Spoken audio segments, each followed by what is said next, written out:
because when we first started playing music, we were in high school, and we used to have like gigs or whatever in our garage, but our first legitimate show was on Halloween when we were in grade 11, and my very best friend in the world at the time, her older brother was in a rock band, and he heard that me and Tegan were playing music, and so he was like, yeah, maybe you guys want to sing in my band and sing my songs, and we were like, okay, sounds fun. So we went over to his house, and we went down into the basement, and there was a bass player and a guitar player and my friend's brother, who was the drummer, and so the guitar player was like, okay, I'll show you my songs, and so we learned his songs, and they were cool, like, you know, it was like just normal rock band stuff, and me and Tegan didn't really do anything besides just sing it loudly into the microphone. We didn't really harmonize or anything. We hadn't got that far in our, I don't know, we weren't good yet. And so anyways, we practiced a couple times. We did like, I don't know, maybe 3 or 4 practices, and then it was like all in anticipation for this Halloween show that we were gonna do with this band. And I was excited, and a friend of the band was like, you guys don't have enough songs, like maybe you should let Tegan and Sara do a couple of songs, and you guys can learn them, and they, like, you can do your songs and then they can do theirs. And the band deliberated on this, and they decided that that was cool. They were gonna let us do 2 of our own songs, and so we learned them, and so off we go to the Halloween party. My mom dropped us off. She drove a Jeep.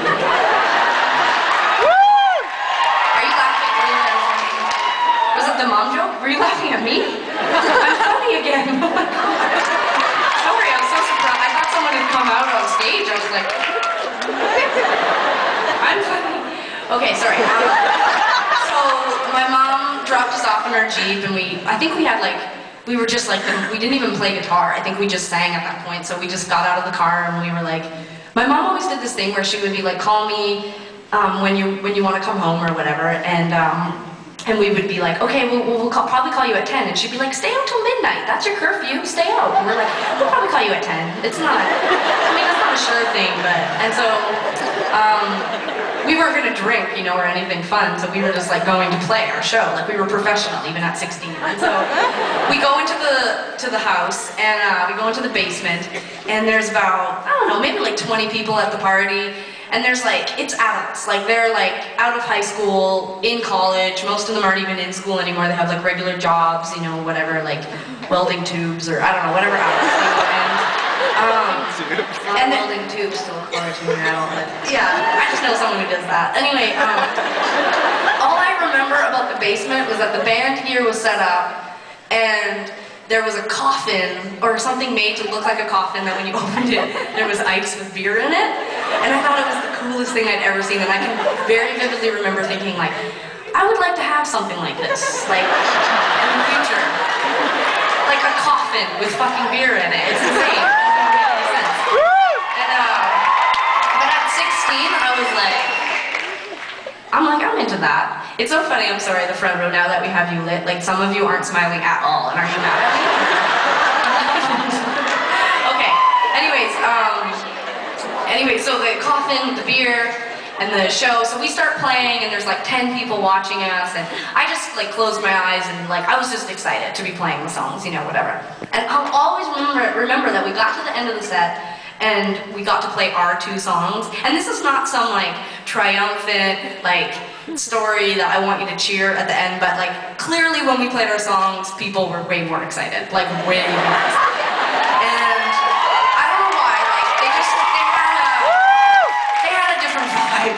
Like they weren't written by a 20-year-old man, they were written by like 16-year-old girls, and there was something probably a little bit more intense and literal about them. I don't know, but the drunk people at the party with the coffin loved the songs.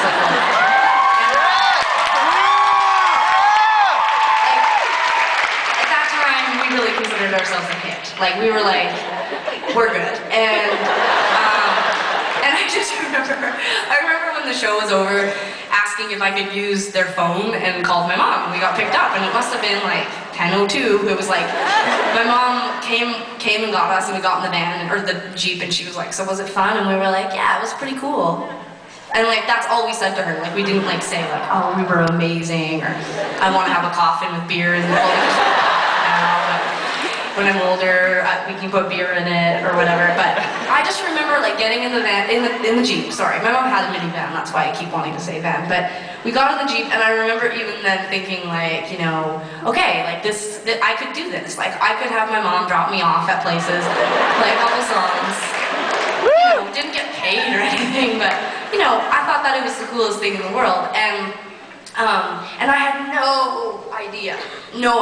I actually thought I was going to be a social worker or a teacher, and I had no idea that we would continue to play music and travel around and play places where, you know, people have flashlights and stuff and ushers and whatever. Like, I just had no idea because, like, you know, there was no, I mean, at the time, there was probably signals that we didn't pick up on. But anyways, this was a very long way of saying that. We're just very excited to be here. We're glad to be here.